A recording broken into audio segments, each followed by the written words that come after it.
നിയമസഭാ തെരഞ്ഞെടുപ്പിന് 4 ദിവസം മാത്രം ബാക്കി നിൽക്കെ പ്രചാരണം ശക്തമാക്കി മുന്നണികൾ. NDA ക്യാമ്പിന് ആവേശമായി അമിത്ഷാ എറണാകുളത്തും ബേപ്പൂരിലും.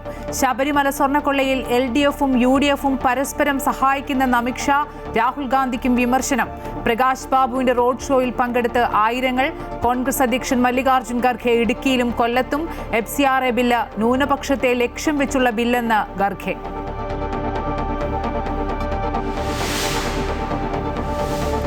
തൃശൂർ മണലൂരിൽ വീണ്ടും BJPയുടെ കിറ്റ് വിതരണമെന്ന് കോൺഗ്രസ്. വാടാനപ്പള്ളിയിൽ നാടകീയ രംഗങ്ങൾ. പ്രതിഷേധവുമായി LDFും UDFും.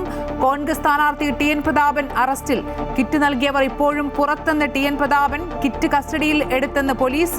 കിറ്റുകൾ വിതരണം ചെയ്തു എന്ന LDFന്റെ പരാതി വ്യാജമെന്ന് NDA സ്ഥാനാർത്ഥി പത്മജ വേണുഗോപാൽ. പേരുമാറ്റം ആവശ്യപ്പെട്ട് തൃപ്പൂണിത്തുറയിലെ NDA സ്ഥാനാർത്ഥി അഞ്ജലി നായർ വീണ്ടും ഹൈക്കോടതിയിലേക്ക്.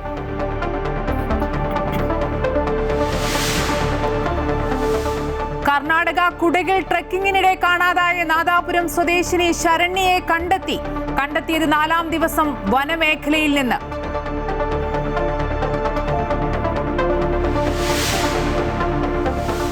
യുവനടിക്കെതിരായ ലൈംഗികാതിക്രമ കേസിൽ സംവിധായകൻ രഞ്ജിത്തിന്റെ ചിത്രീകരണ സ്ഥലങ്ങളിലും കാരവാനിലും എത്തിച്ച് തെളിവെടുത്തു. രഞ്ജിത്തിന് ആരോഗ്യ പ്രശ്നമുള്ളതിനാൽ നടപടികൾ വേഗത്തിലാക്കി പോലീസ്.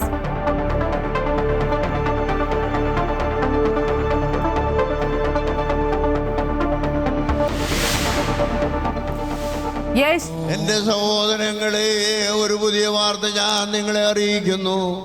മശിഹ ഖബറിൽ നിന്ന് ഉയർത്തെഴുന്നേറ്റ് തന്റെ ശത്രുക്കളെ പിന്നിലേക്ക് അടിച്ചോടിച്ചിരിക്കുന്നു. യേശുവിന്റെ ഉയർത്തെഴുന്നേൽപ്പ് അനുസ്മരിച്ച് പ്രത്യാശയുടെ സന്ദേശവുമായി വിശ്വാസികൾ ഈസ്റ്റർ ആഘോഷിക്കുന്നു. പള്ളികളിൽ പ്രത്യേക പ്രാർത്ഥനയും ശുശ്രൂഷകളും. വിദ്വേഷത്തെയും വെറുപ്പിനെയും പുറത്താക്കണമെന്നും ലോകത്ത് സമാധാനം പുലരണമെന്നും മാർപ്പാപ്പ. സന്ദേശത്തിൽ യുദ്ധവും തെരഞ്ഞെടുപ്പും ഓർമ്മിപ്പിച്ച് സഭാ അധ്യക്ഷന്മാർ.